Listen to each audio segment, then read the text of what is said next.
Kedisiplinan waktu menjadi salah satu penentu utama dalam keberhasilan sebuah tim.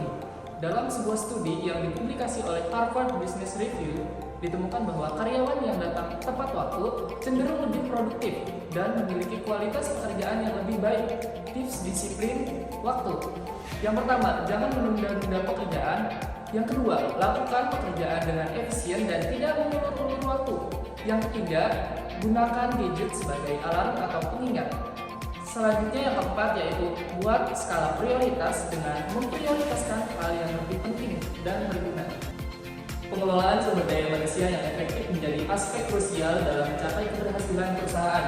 Berikut beberapa peraturan perusahaan yang baik diterapkan di lingkungan kerja. Yang pertama, penggunaan fasilitas kantor. Karyawan harus menggunakan fasilitas kantor dengan baik. Penggunaan fasilitas kantor seperti telepon, internet, itu harus relevan dengan tugas. Yang kedua, kerahasiaan informasi perusahaan. Tidak diperbolehkan untuk mengungkapkan informasi rahasia kepada pihak luar tanpa izin. Yang ketiga, komitmen terhadap kualitas kerja. Karyawan diharapkan menyelesaikan tugas dengan baik dan sesuai standar perusahaan. Kritik dan saran yang membangun untuk meningkatkan kualitas kerja selalu disambut. Ketika Anda memiliki kritik dan saran untuk perusahaan atau adanya pelanggaran di tempat kerja, misalkan penyalahgunaan jabatan, suap, ataupun korupsi, maka Anda dapat melaporkannya melalui virtual suggestion box yang dapat di-scan di berbagai titik.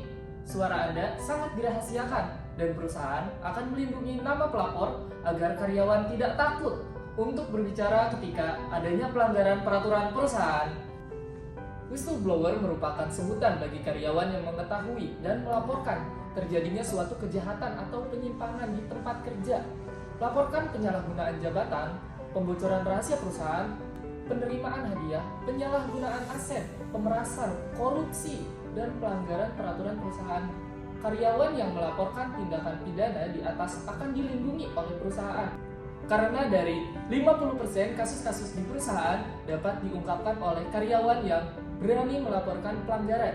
Hyundai mendorong karyawan untuk berbicara melalui kotak saran virtual dan melaporkan tindakan yang tidak etis sehingga menciptakan budaya kerja integritas yang lebih kuat. Ayo bersama-sama untuk mencapai integritas yang lebih besar. Penting bagi karyawan menjalankan kedisiplinan waktu, mematuhi peraturan perusahaan, memberikan kritik dan saran untuk perusahaan, dan yang terakhir, melaporkan ketika terdapat pelanggaran di tempat kerja.